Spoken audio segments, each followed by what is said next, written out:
3 minutes after takeoff, this flight was already lost.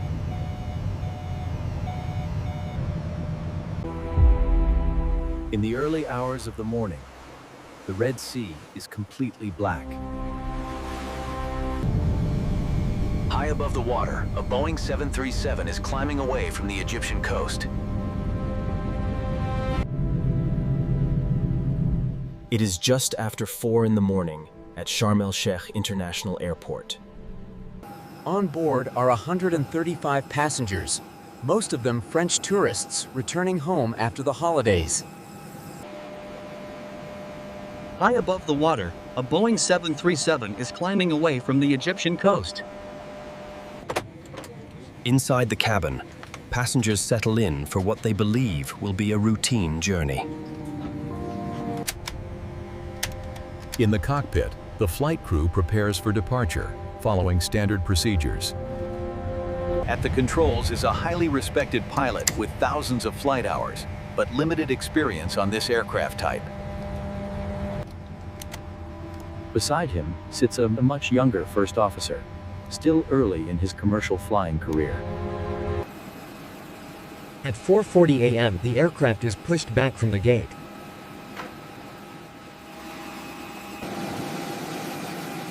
The aircraft tacks toward the runway, preparing for departure into the night. At 4:52 a.m., the crew receives clearance for takeoff. The aircraft lines up for departure on runway 22 right.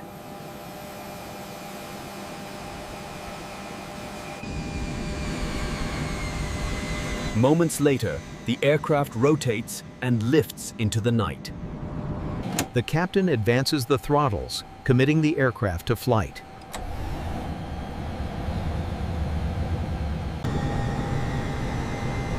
The flight begins a normal climb away from the plateau.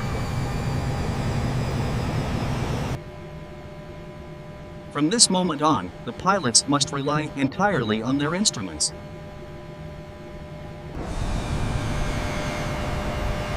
As cleared, the aircraft begins a left turn away from land. Unnoticed at first, a subtle deviation begins to develop.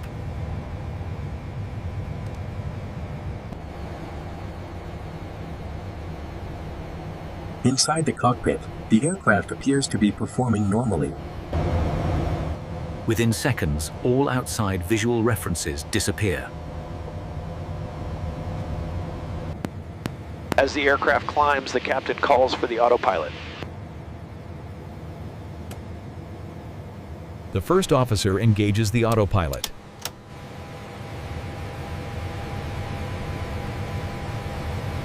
The autopilot responds by changing modes.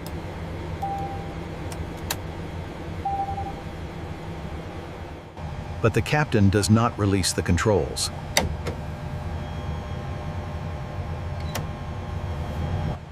The change is unexpected, and the captain is momentarily confused.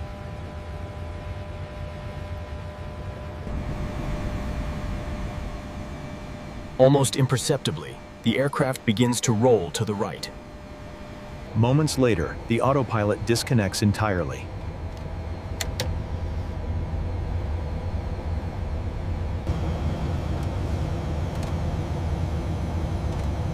The first officer notices the bank developing. We have an uncommanded right turn, sir.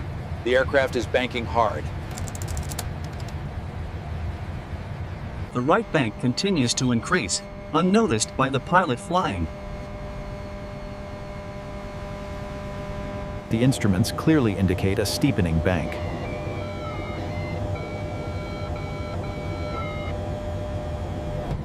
As the bank steepens, the aircraft begins to lose airspeed.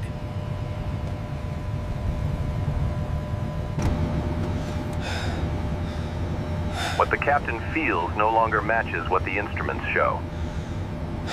The aircraft is now pitched far higher than normal for this phase of flight.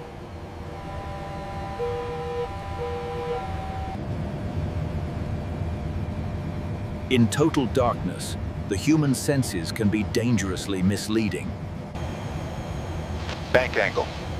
We're developing a significant left bank, Captain.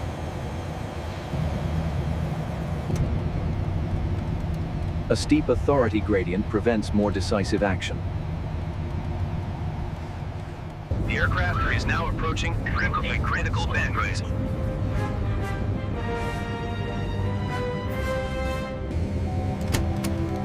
The aircraft is now in a rapidly deteriorating flight condition. The aircraft rolls past 50 degrees of bank, far beyond what is safe in normal flight. The first officer now issues a clear overbank warning. With the pitch high and airspeed falling, the aircraft is approaching a stall.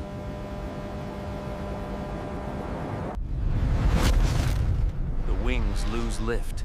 The aircraft stalls. Suddenly, the nose drops.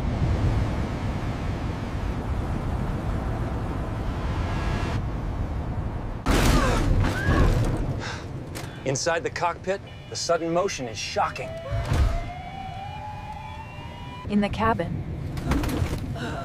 passengers feel a sudden sensation of weightlessness. As the aircraft dives, airspeed increases dramatically.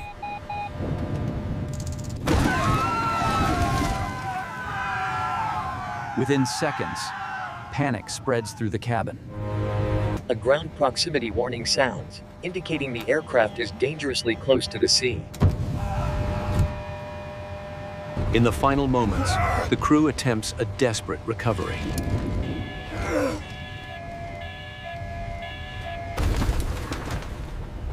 The violent maneuver subjects everyone on board to extreme forces. Less than 3 minutes after takeoff, the aircraft impacts the Red Sea.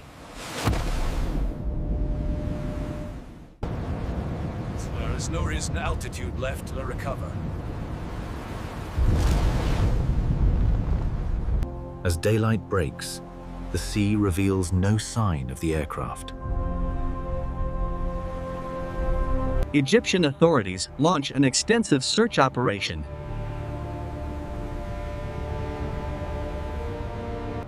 The debris field is compact, suggesting the aircraft struck the sea intact. Early fears of terrorism are quickly ruled out.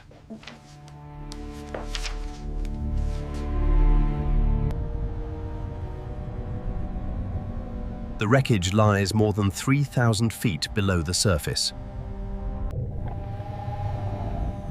After 2 weeks, investigators locate the flight recorders.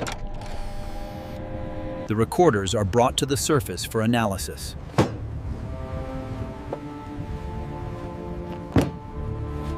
Investigators begin reconstructing the final minutes of the flight.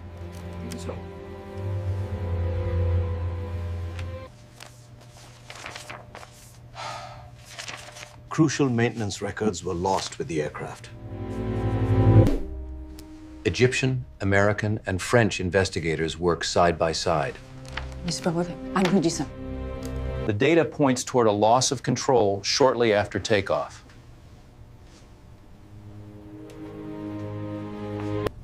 But investigators do not agree on why control was lost.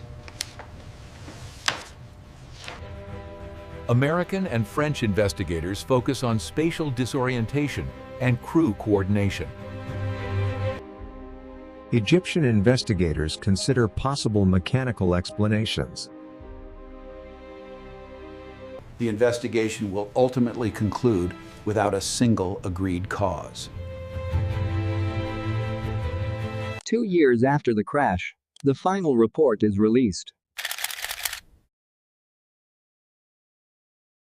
The report does not identify a single probable cause. 2 years after the crash, the final report is released.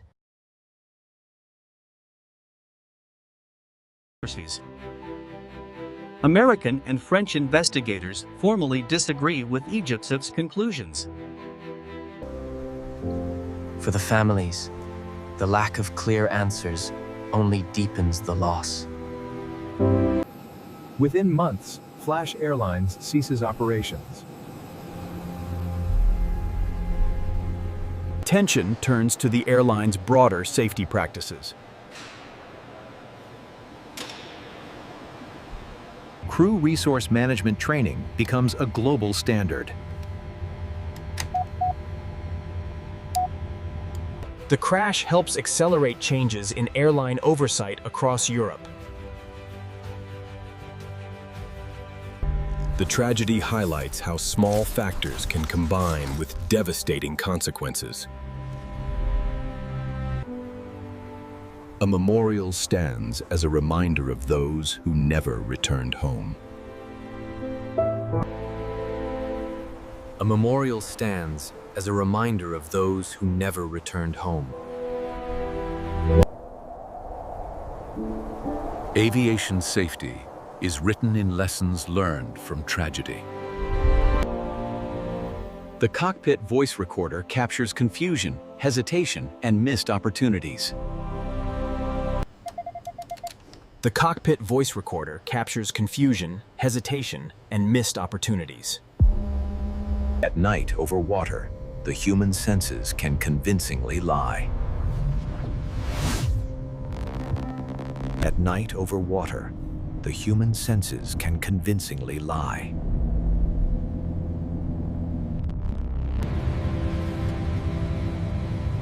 Hierarchy inside the cockpit can silence critical intervention.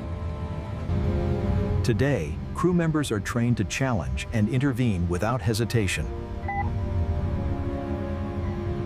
148 lives are remembered, not as statistics, but as people.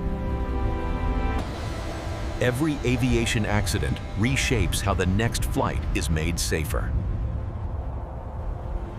Investigators reconstruct the final 3 minutes, second by second. Data shows the autopilot behaved as designed, responding to pilot input. The recorded inputs show sustained right roll commands.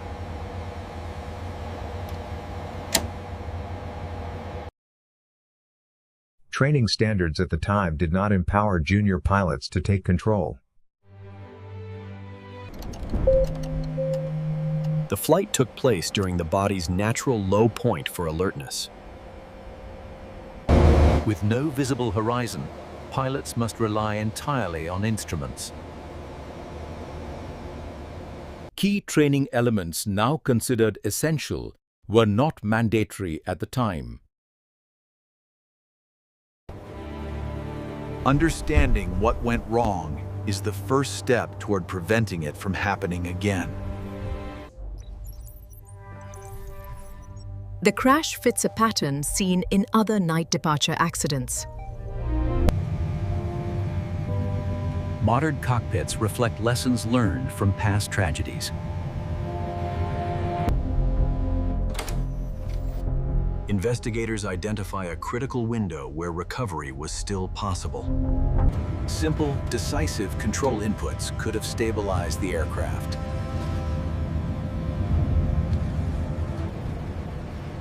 The aircraft's state worsens without triggering immediate recognition.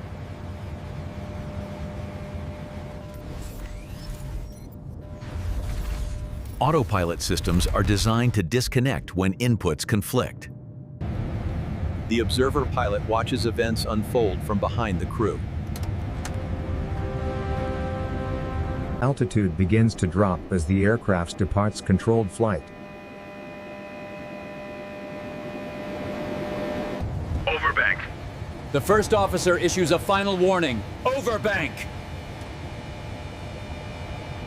The aircraft enters a state from which recovery is no longer possible.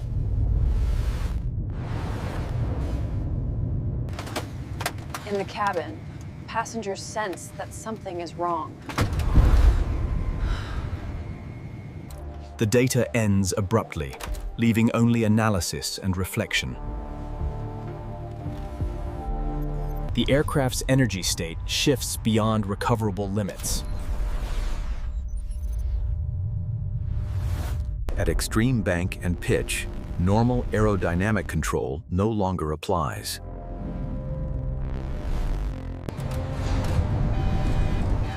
By the time corrective action begins, there is not enough altitude left. By the time corrective action begins, there is not enough altitude left. The aircraft strikes the sea at high speed and steep angle. The aircraft breaks apart after impact, sinking rapidly to the seabed.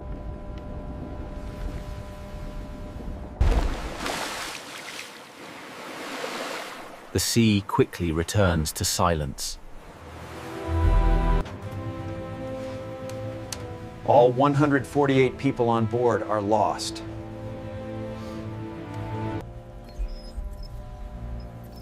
It remains the deadliest accident involving a Boeing 737 Classic. The consequences of the crash extend far beyond a single flight. The crash draws intense attention from European aviation authorities. At the time, airline bans were enforced country by country. Swiss authorities had already raised concerns about the airline's operations. The tragedy accelerates the creation of a unified European airline blacklist.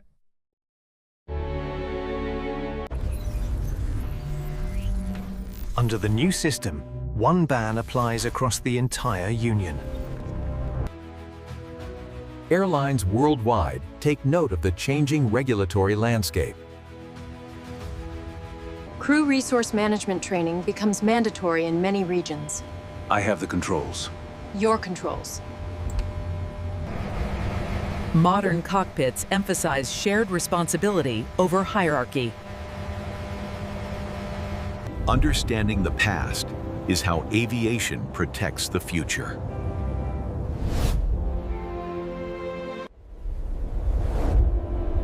Aviation safety is often written in the aftermath of loss. At the destination, families wait for a flight that will never arrive. 3 pilots and 13 crew members are among the dead.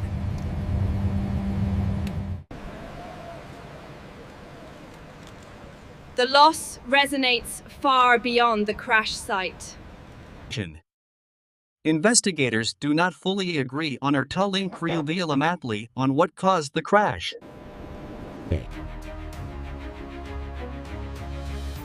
Investigators do not fully agree on what caused the crash. Lessons from Flight 604 influence aviation safety worldwide. Each number represents a life, a family, and a future lost. A memorial now stands near where the aircraft was lost.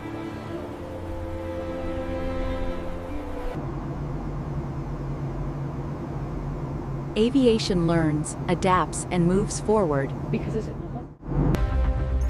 The data confirms a loss of control shortly after takeoff.